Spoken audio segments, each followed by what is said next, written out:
বিসমিল্লাহির রহমানির রহিম। আসসালামু আলাইকুম। আমি মোহাম্মদ মজিবুল ইসলাম, স্পিচ অ্যান্ড ল্যাঙ্গুয়েজ প্যাথোলজিস্ট। আজ আমি অটিজম সম্পর্কে কিছু বলবো। অটিজম কোনো রোগ নয়। অটিজম হচ্ছে ব্রেনের বিকাশজনিত সমস্যা, অর্থাৎ নিউরোলজিক্যাল প্রবলেম। তাই অটিজমকে নিউরো ডেভেলপমেন্টাল ডিসঅর্ডারও বলা হয়ে থাকে। বর্তমানে অটিজম বিশেষজ্ঞরা অটিজমকে অটিজম স্পেকট্রাম ডিসঅর্ডার বা এএসডি বলে থাকে। শিশুর জন্মের 1.5 থেকে 3 বছরের মধ্যে অটিজমের লক্ষণগুলো প্রকাশ পায়, ফলে শিশুর ব্রেনের নর্মাল ডেভেলপমেন্ট বাধাগ্রস্ত হয়। এখন আসি আমরা অটিজমের কারণ। অটিজম যে কোনো শিশুরই হতে পারে, কিন্তু কি কারণে অটিজম হয় এখনও কোনো সুনির্দিষ্ট কোনো কারণ জানা যায়নি। তবে জিনগত সমস্যা এবং পারিপার্শ্বিক অবস্থা বা পরিবেশ এই দুইটি অটিজমের কারণ কিনা এ বিষয়ে যে ব্যাপক গবেষণা চলছে। তাই অটিজম শিশুর মা বাবাদেরকে বলবো, কখনো নিজেদেরকে অপরাধী বা দায়ী করবেন না যে আমার কারণে আমার বাচ্চার অটিজম হয়েছে। অটিজম শিশুরা এক একজন এক এক ধরনের, যে কারোর সাথে কারো কোনো মিল নাই। তারপরেও যে সকল অটিজম শিশুর প্রধান 3টি গুরুত্বপূর্ণ এরিয়াতে সমস্যা থাকবে বা আছে। সেই এরিয়াগুলো হচ্ছে যে ভাষাগত, অর্থাৎ কমিউনিকেশনের সমস্যা থাকতে পারে, সামাজিকতা সোশ্যালাইজেশনের সমস্যা থাকতে পারে, তারপর দেখা যাচ্ছে যে আচরণগত সমস্যা, যেটা হচ্ছে রিপিটেটিভ বিহেভিয়ার আমরা বলবো, এই আচরণগত সমস্যা থাকবেই। এবং যোগাযোগের ক্ষেত্রে যে সমস্যাগুলো অটিজম বাচ্চাদের থেকে থাকে, যে ওরা হচ্ছে মৌখিক বা অমৌখিক যোগাযোগ করতে ওদের সমস্যা হয়।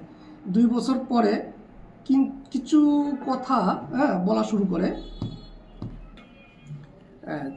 কিছু চাওয়ার সময় বা অনুরোধ করার সময় চোখে চোখ রাখে না, অস্বাভাবিক ভয়েস বা বিকট আওয়াজে কথা বলে থাকে এবং এক শব্দ বারবার উচ্চারণ করে থাকে। এবং আমরা আরেকটা যে জিনিসটা করে থাকে সেটা হচ্ছে বয়স উপযোগী যে নর্মাল বাচ্চারা নানা রকম খেলাধুলা করে বা দেখা যাচ্ছে এরা কিন্তু অটিজম বাচ্চারা এই মিছামিছি খেলা খেলতে পারে না। এক্ষেত্রে আমরা পরবর্তীতে আমরা আসবো সামাজিক আচরণে যে সমস্যাগুলো অটিজম বাচ্চাগুলোর মানে থাকে, যে ওদেরকে যদি আমরা নাম ধরে ডাকি তাহলে ওরা সাড়া দেয় না। এখন ডাকলাম কিন্তু ওরা শুনিও না শোনার ভান করে, এবং এরা একা একা থাকতে পছন্দ করে, কারোর সাথে মিশতে চায় না, বন্ধুত্ব করতে চায় না, এমনকি কিছু শেয়ারও করতে চায় না, আদর আদর আদর পছন্দ করে না বা স্পর্শ করাও পছন্দ করে না।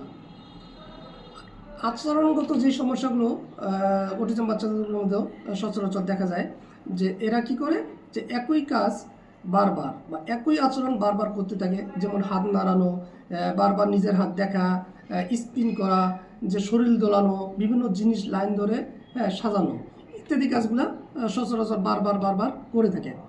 অটিজম শিশুরা অতিরিক্ত শব্দ, বিভিন্ন ধরনের শব্দ, যে উচ্চস্বরে যেটা আমরা বলতে পারি, যে কারো কম শব্দ, যে আলো, স্পর্শ, গন্ধ, স্বাদ, এসবের প্রতি কম বা বেশি মাত্রায় প্রতিক্রিয়া দেখায়।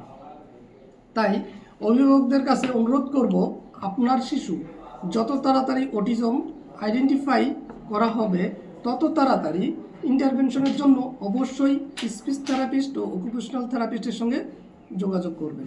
ধন্যবাদ।